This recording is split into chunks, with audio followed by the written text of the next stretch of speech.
Microorganisms that form dental plaque play a key role in the development of caries and its complications.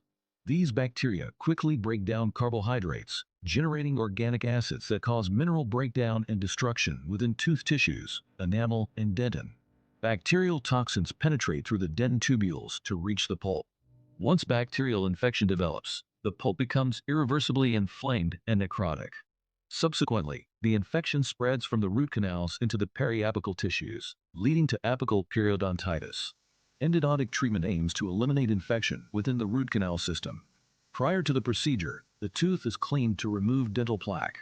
If necessary, an appropriate level of anesthesia should be provided.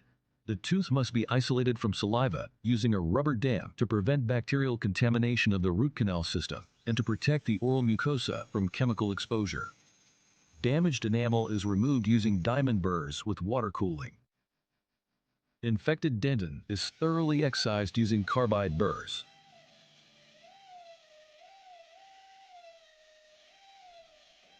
Continuous disinfection is necessary to prevent further bacterial penetration into the root canal system and periapical tissues. Direct access to the pulp chamber is ensured.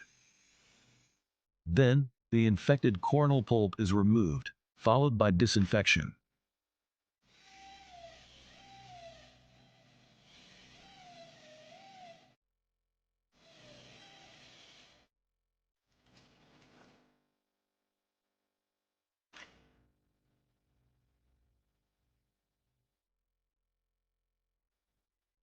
Using rotary nickel titanium endodontic instruments, the infected pulp is sequentially removed from the coronal, middle, and apical thirds of the root canals.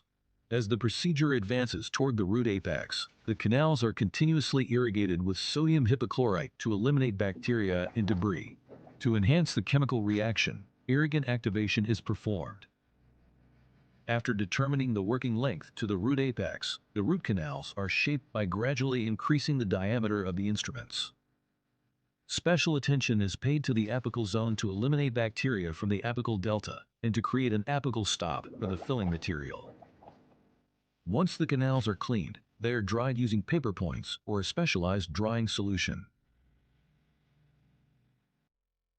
The root canals are filled with heated gutta-percha and sealer, while gutta-percha portions are compacted using cold pluggers.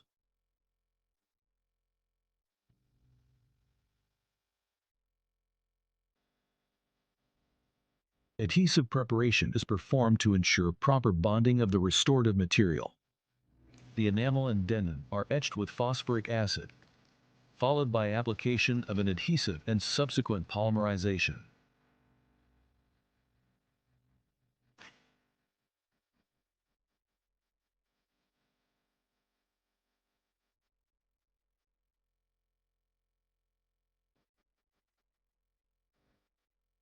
The tooth is restored using a light-cured composite material.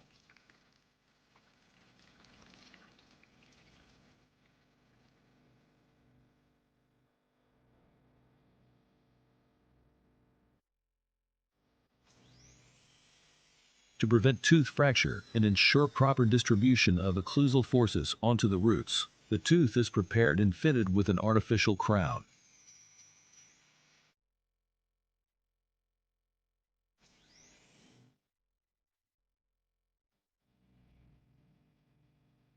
Once the infection is eliminated from the root canals, the inflammatory process subsides, and the periapical lesion heals.